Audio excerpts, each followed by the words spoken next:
Mga igsoon diha sa ato mapagbasa na hisgot mahitungod sa bahandi, mahitungod sa kaptangan. Kumusta man kahausap ni siya diha sa ato ang nakatag sa kinabuhi. Makaigsunan na ito ang panikabutan nga mabatayan ang tanang matang sa kahakog.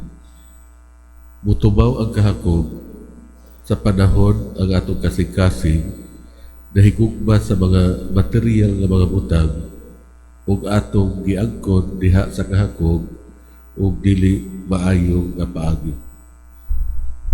Ang Ginoo naghimo sa mga butang material nga realidad para sa hinungdan aron matabangan kita nga atong matuman ang atong misyon ni ining kinabuhian. Ang atong kasing-kasing pwede mutubo sa paghigugma ng mga butangan o mahigugma sa pagtipig o pag-angkon sa mga butang bahandi o kaptangan para sa iyang katuyuan o dili para sa hinungdan sa paggamit ini aron matuman ang atong misyon o maluwas ang atong kalag.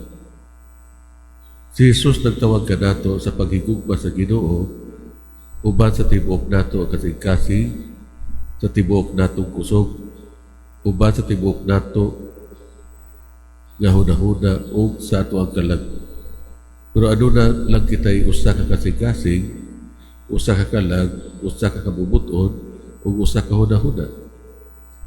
Kung kita mahigugma sa material nga bahandi diha sa sayop nga paagi, then ang atong usa ka kasing-kasing, ang usa ka kalag ug uban pa babahin-bahin ug birahon siya sa lain nga direksyon dugan pagayon.